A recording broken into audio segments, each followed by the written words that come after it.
हम बच्चों पढ़ेंगे पाठ 2 यूरोप में समाजवाद एवं रूसी क्रांति के भाग 2 को। एक बार बच्चों हम फिर से दोहरा लेते हैं।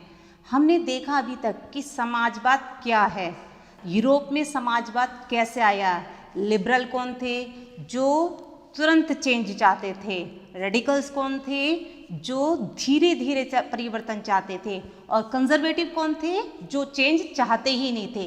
और बाद में वो इसके लिए सहमत भी हुए, लेकिन उनका ये मानना था कि अतीत के सम्मान को ध्यान में रखते हुए परिवर्तन होना चाहिए। फिर उसके बाद समाजवाद के समर्थक कार्ल मार्क्स के योगदान के बारे में पढ़ा। प्रथम विश्व युद्ध शुरू होता है, बहुत सारी समस्याएं आती हैं। हमने देखा कि कितने लोगों की जानें गईं, शरणार्थी बढ़ रहे थे, वहाँ पर इंडस्ट्रीज विकसित हो गई थी, खाने की कमी थी, लोग लड़ रहे थे, खाना नहीं मिल रहा था, वो खाने के लिए आपस में लड़ने लगे। लोग 1914 तक आते आते बिल्कुल थक चुके थे, वो सह रहे थे इन सब चीज़ों को। और फिर 1917 में फरवरी में क्रांति शुरू होती है इन समस्याओं के कारण। तो अब बच्चों हम आगे शुरू करते हैं फरवरी क्रांति से। पेट्रोग्राद में फरवरी क्रांति, रूस की राजधानी पेट्रोग्राद। आपको मालूम है कि पहले पीटर्सबर्ग थी, लेकिन चूंकि ये एक जर्मन नेम था तो इसका नाम बदलकर पेट्रोग्राद रख दिया। में एक नदी बहती थी, नदी के दाएं किनारे पर कारखाने, मजदूरों के क्वार्टर थे, और बाएं किनारे पर फैशनेबल इलाके थे, विंटर पैलेस था और बहुत सारी सरकारी इमारतें थीं। 1917 में फरवरी में पेट्रोग्राद में बहुत ज़्यादा ठंड हुई, मजदूरों के क्वार्टर में खाने की कमी होने लगी। ऐसे में 22 फरवरी को दाएं किनारे पर तालाबंदी हो गई और फैक्ट्री के मालिक ने मजदूरों को निकाल दिया, लगभग 50 मजदूरों को निकाल दिया। इसके विरोध में 50 फैक्ट्री के मजदूरों ने हड़ताल की। जो लोग प्रदर्शन कर रहे थे वो दाएं किनारे से बाएं किनारे पर विंटर पैलेस, रिहाइश इलाके, वहां पर पहुंच गए और राजधानी के बीचों बीच नेवेस्की प्रोस्पेक्ट में प्रदर्शन करने लगे। जैसे जैसे वह बाएं किनारे की प्रसिद्ध इमारतें मजदूर घेरने लगे, सरकार ने कर्फ्यू लगा दिया। कर्फ्यू तो लग गया, लेकिन कर्फ्यू की वजह से मजदूर तो चले गए। फिर 24 और 25 फरवरी को वो फिर से वापस आ गए। सरकार ने उन पर नज़र रखने के लिए घुड़सवार सैनिकों और पुलिस को बुलाया। फिर 25 फरवरी को सरकार ने जो वहाँ की पार्लियामेंट है, जिसको ड्यूमा बोला जाता है, उसी को बर्खास्त कर दिया। और 26 फरवरी को प्रदर्शनकारियों ने बाएं किनारे पर फिर से आ गए और तोड़फोड़ मचा दी। 27 फरवरी को उन्होंने पुलिस मुख्यालय पर हमला बोल दिया। बहुत सारे लोग सड़कों पर जमा हो गए। उन्होंने मांग की, किसकी? रोटी की, अच्छी सैलरी की, और उन्होंने मांग की कि उनके काम के घंटों में कमी की जाए। सरकार ने जब ये सब देखा तो उन्होंने घुड़सवार सैनिकों को फिर से बुला लिया, लेकिन इस बार जो घुड़सवार सैनिकों थे उन्होंने प्रदर्शनकारियों का साथ दिया और उन पर गोली चलाने से मना कर दिया। फिर सैनिकों और हड़ताली मजदूरों ने मिलकर सोवियत बना ली। सोवियत काउंसिल को बोलते हैं कि छोटे छोटे से समूह होते हैं, ग्रुप होते हैं, उन लोगों ने सोवियत बना ली। इसको पेट्रोग्राद सोवियत कहा जाने लगा। इनके मिलने के बाद एक प्रतिनिधि मंडल जो था वो जार के पास मिलने गया और सैनिक कमांडर ने जार को ये सलाह दी कि वो अपनी राजगद्दी को छोड़ दे, उसको त्याग दे, वहाँ से हट जाए, और जार ने उसका कहना मान भी लिया। 2 मार्च को उन्होंने राजगद्दी छोड़ दी। फिर सोवियत और ड्यूमा दोनों के नेताओं ने मिलकर अपनी अंतरिम सरकार बनाई शासन चलाने के लिए। फिर फरवरी रिवॉल्यूशन के बाद क्या हुआ? फरवरी क्रांति के बाद चीजें बदल जाती हैं। राजतंत्र खत्म हो गया, अब राजा का शासन नहीं था और सत्ता जो थी अंतरिम सरकार के हाथ में आ जाती है। राजा को हटाने के बाद जो अंतरिम सरकार बनी उसमें कौन लोग थे? उसमें सभी अपर स्टेटा के लोग थे, सैनिक थे, जमींदार थे, उद्योगपति थे, सारे लिबरल्स थे, सोशलिस्ट थे। उन सब लोगों ने मिलकर अंतरिम सरकार का साथ दिया। क्यों दिया? क्योंकि उस समय सभी लोग बदलाव चाहते थे और राजा को हटाना चाहते थे। राजा को हटा दिया गया फिर अंतरिम सरकार बनने के बाद सारी पाबंदियों को भी हटा दिया गया, क्योंकि इससे पहले जनसभा और संगठन बनाना इल्लीगल था, अवैध था। तो उन सब पर जो पाबंदियां लगी थी उन सबको हटा दिया गया। जैसे पेट्रोग्राद सोवियत बना वैसे जगह जगह संगठन बनने लगे, लोगों को अपने विचार अभिव्यक्त करने की आज़ादी मिल गई। उन्होंने संगठन के थ्रू अपने विचारों को अभिव्यक्त किया। अप्रैल 1917 में वॉल्शेविक नेता निर्वासन से भी वापस आ जाते हैं। वापस आने के बाद लेनिन कहते थे कि सत्ता को सोवियत को हाथ में ले लेनी चाहिए। फिर निर्वासन पे गए थे।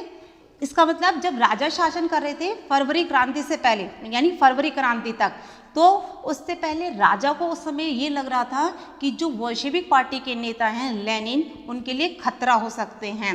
लेनिन राजा का बहुत विरोध करते थे, तो राजा ने अपने लोगों को बोलकर रखा था कि अगर आपको कहीं भी लेनिन मिल जाए तो उसे पकड़ कर ले आना और बंदी बना लेना।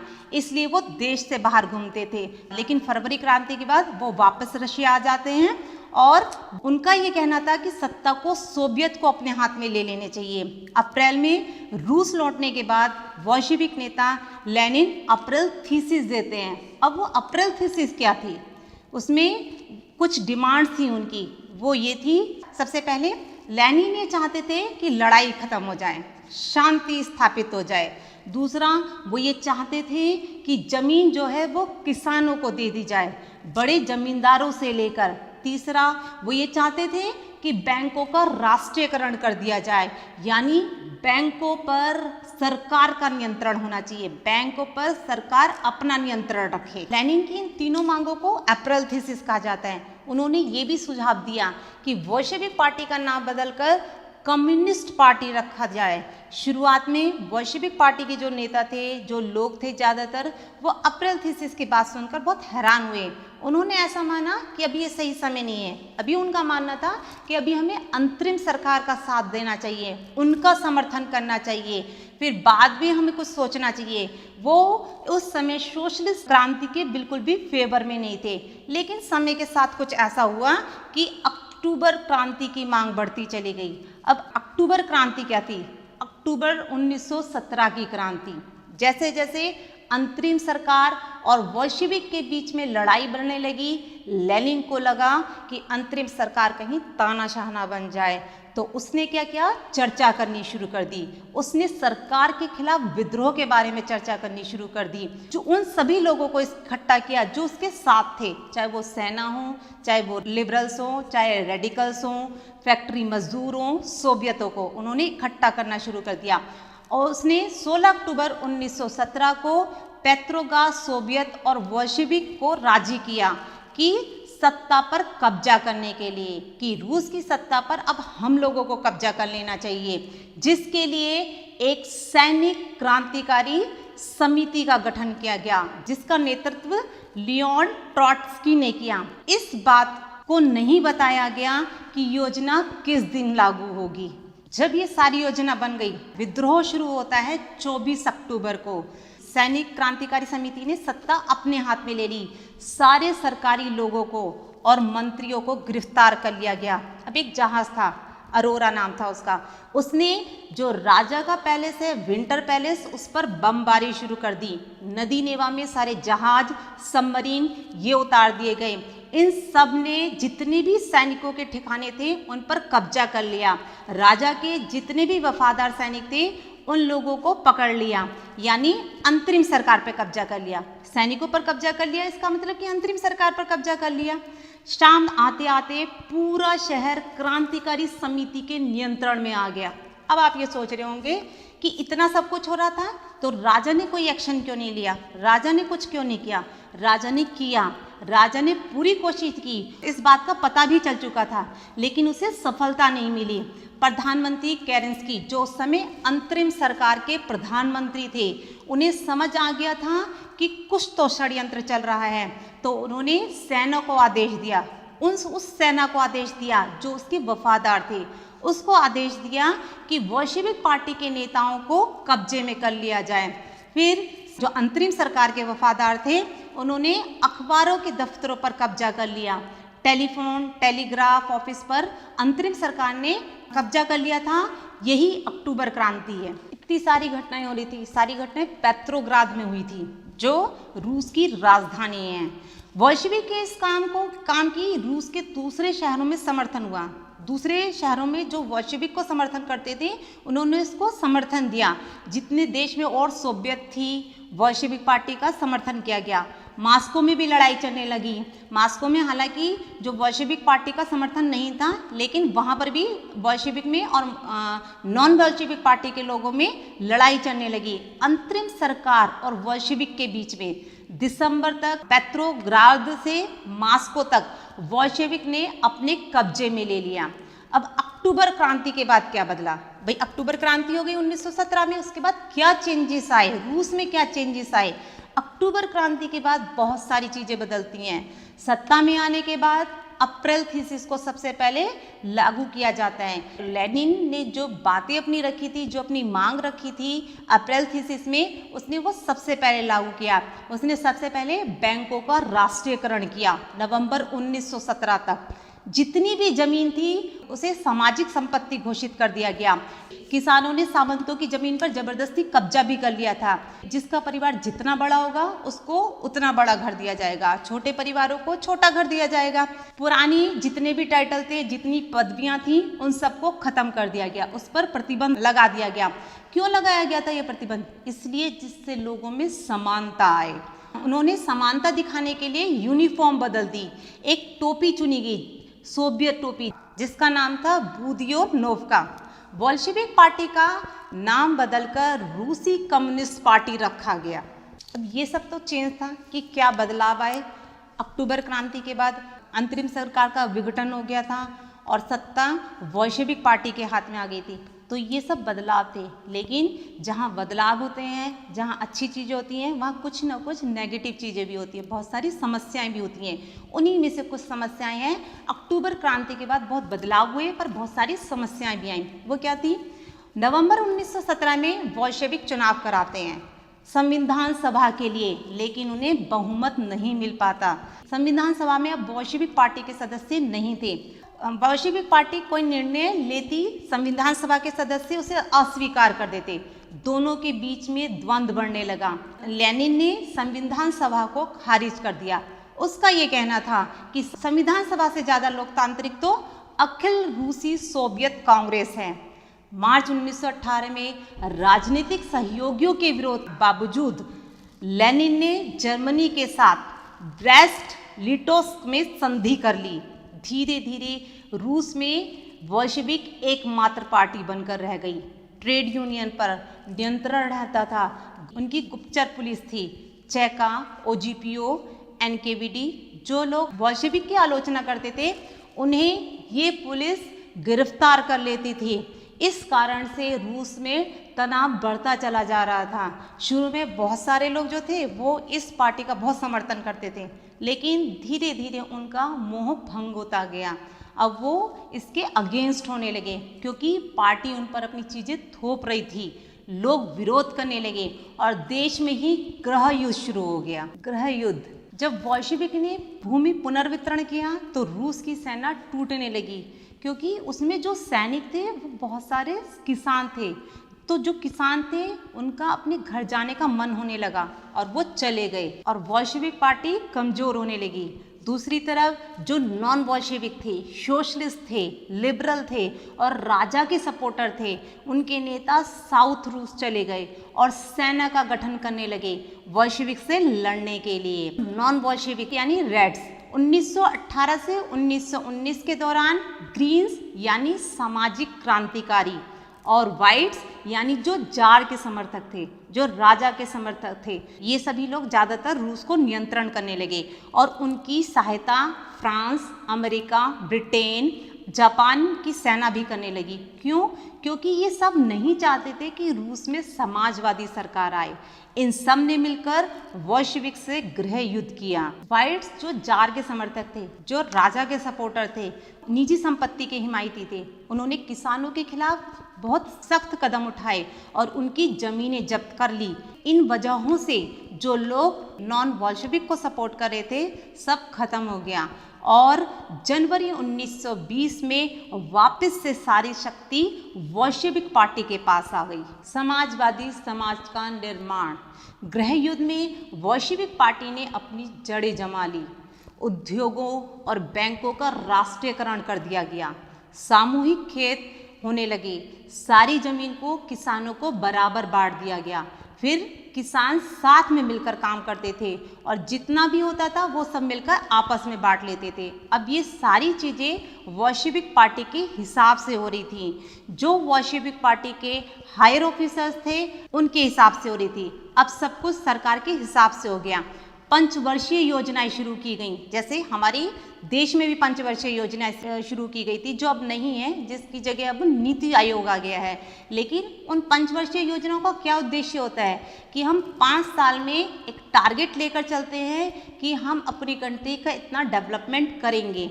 और इसी तरह से रूस में भी वो पंचवर्षीय योजना शुरू हो गई। हमारे देश में ये कॉन्सेप्ट पंचवर्षीय योजना रूस से ही आया है। आने वाले 5 सालों में इकोनॉमी कैसे चलेगी सेट कर दिया जाता था।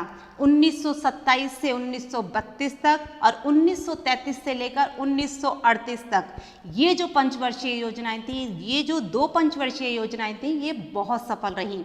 इन पंचवर्षीय योजना से इंडस्ट्रियल ग्रोथ हुई, नई नई फैक्ट्री बन गई। सोशलिज्म विचार पर बोल्शेविक पार्टी काम करती चली गई। सब लोग खुश थे क्योंकि बहुत सारे अच्छे परिणाम भी मिल रहे थे। किस चीज़ के परिणाम? सोशलिस्ट विचारों के परिणाम। इस सफलता के पीछे भी एक नेगेटिव साइड था। वो क्या था? बहुत ज़्यादा कंस्ट्रक्शन हो रहा था, तो कार्य स्थितियाँ भी बहुत खराब हो रही थी। जो मजदूर थे वो ज़्यादा काम कर रहे थे रूस की इकोनॉमी को आगे ले जाने के लिए। मजदूरों की कार्य स्थितियाँ नहीं सही चल रही थी क्योंकि वो इतना ज़्यादा काम कर रहे थे, आराम नहीं कर पा रहे थे। क्यों? क्योंकि रूस में -40 डिग्री सेल्सियस तक तापमान चला जाता था। उस समय किसी मजदूर को अगर टॉयलेट जाना होता था तो उन्हें तीसरी चौथी मंजिल से नीचे उतर कर आना पड़ता था। सैनिटेशन की सुविधाएं नहीं थी। ये सारी चीज़ें बता रही थी कि विकास तो हो रहा था परंतु मजदूरों की स्थिति अच्छी नहीं थी। बहुत बार काम रुक जाता था। पहले साल में ही 550 बार काम रुका था। पहली पंचवर्षीय योजना में किसी न किसी मांग पर, किसी न किसी कारण से सरकार ने बहुत प्रयास किए इन स्थितियों को सुधारने के लिए। एक विस्तारित शिक्षा व्यवस्था लाई गई थी। जिन्होंने बीच में पढ़ाई छोड़ दी थी, क्यों छोड़ दी थी? क्योंकि रूस की कंडीशन, स्थितियां सही नहीं थी। इतनी क्रांतियां हुई, फरवरी की क्रांति हुई, अक्टूबर की क्रांति हुई, प्रथम विश्व युद्ध हुआ, जिसके कारण वो अपनी पढ़ाई को आगे नहीं कर सके थे। तो उनके लिए शिक्षा व्यवस्था शुरू की गई। महिला कामगारों के बच्चों के लिए फैक्ट्रियों में क्रैच की सुविधाएं दी गई। अच्छी और सस्ती स्वास्थ्य सेवा उपलब्ध कराई गई।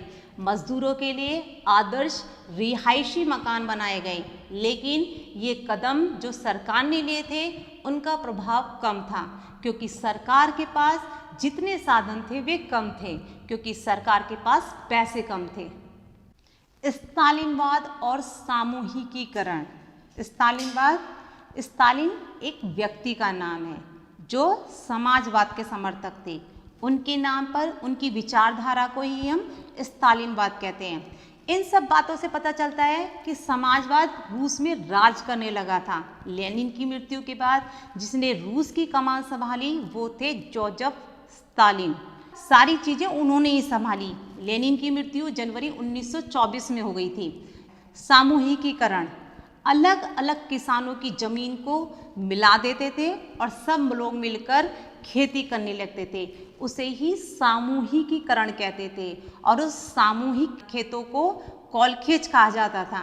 जो सामूहिक खेत थे उनको कोलखेज कहा जाता था। सामूहिकीकरण के क्या कारण थे? पहला कि स्टालिन ने लेनिन की मृत्यु के बाद 1927 में सोवियत रूस खाने की कमी का सामना कर रहा था। विशेषकर शहरों में सरकार को दिख रहा था कि अनाज की कमी है। जो लोग कीमत बढ़ा देते हैं या बेच नहीं रहे हैं तो सरकार ने कीमत निश्चित कर दी। भाई अनाज की कमी थी तो लोग क्या करेंगे? कीमत बढ़ा देंगे, जिससे इसको स्टोर करके रखेंगे, जिससे कि वो उसे ऊंची कीमत पर बेच सकें। तो इसलिए जो सरकार थी उसने कीमतें निश्चित कर दी। किसानों ने अनाज बेचने से मना कर दिया। इन निश्चित कीमतों पर। स्टालिन ने सोचा कि कमी का कारण क्या है। फिर अमीर किसान और व्यापारियों को जो अनाज को जमा करते हैं ताकि उन्हें ज़्यादा कीमत मिले, तो इसलिए उन लोगों को पकड़ा। उन्होंने काला बाजारी रोकने का प्रयास किया। 1928 में पार्टी के सदस्यों ने अनाज उत्पादक इलाकों का दौरा किया। उन्होंने किसानों से जबरन अनाज खरीदा और कुलकों के ठिकानों पर छापा मारा। कुलक क्या होते हैं? अमीर किसान थे, लेकिन अनाज की कमी फिर भी थी, तो पार्टी ने सामूहिकीकरण करने का निर्णय लिया। 1917 के बाद सभी किसानों को जमीन दे दी गई थी, जिसकी वजह से भूमि खेती के लिए बहुत छोटी हो गई थी। अब मॉडर्न फार्मिंग करनी है, डेवलपमेंट करने के लिए, उसमें मशीनरी यूज़ करने के लिए खेतों का आकार बड़ा होना जरूरी है। इन छोटे खेतों पर खेती नहीं की जा सकती, इसलिए उन्होंने कुलक को एलिमिनेट करने का शुरू कर दिया, कुलक्स को बाहर निकालना शुरू कर दिया और किसानों से भूमि ले ली और राज्य नियंत्रित खेत बनाने शुरू किए। और ये शुरुआत हुई स्टालिन के सामूहिकीकरण कार्यक्रम से। 1929 से पार्टी ने सारे किसानों को आदेश दिया गया कि सामूहिक खेतों में काम करने के लिए, और इसका जो भी मुनाफा होता था वो सबको बराबर बांट दिया जाता था। लेकिन किसानों को ये सामूहिकीकरण विधि बिल्कुल अच्छी नहीं लगी और वो विरोध करते थे। उन्होंने इसका विरोध किया और अपने जानवरों को ख़त्म कर दिया। जो भी कलेक्टिवाइजेशन के विरोध में थे, सामूहिकीकरण के विरोध में थे, उन सबको सख्त सजा दी जाती थी। कुछ को तो देश निकाला भी दिया गया। इतना सब करने के बाद भी अनाज का उत्पादन नहीं बढ़ा, बल्कि 1930 से 1933 तक फसल इतनी ज़्यादा खराब हुई कि 40 लाख लोग जो थे वो मारे गए। पार्टी के अंदर ही बहुत लोगों ने नियोजित अर्थव्यवस्था के अंदर औद्योगिक उत्पादन में पैदा हो रहे भ्रम और सामूहिकीकरण के परिणामों की आलोचना करने लगे थे। लेकिन स्टालिन और उनके सहयोगियों ने उन आलोचकों को समाजवाद के विरोध षड्यंत्र करने का आरोप लगाया। 1939 में 20 लाख से ज़्यादा लोगों को जेल जाना पड़ा, श्रम शिविरों में भेज दिया गया। उनकी किसी ने भी सहायता नहीं की। बहुत से लोगों को यातनाएं दी गई।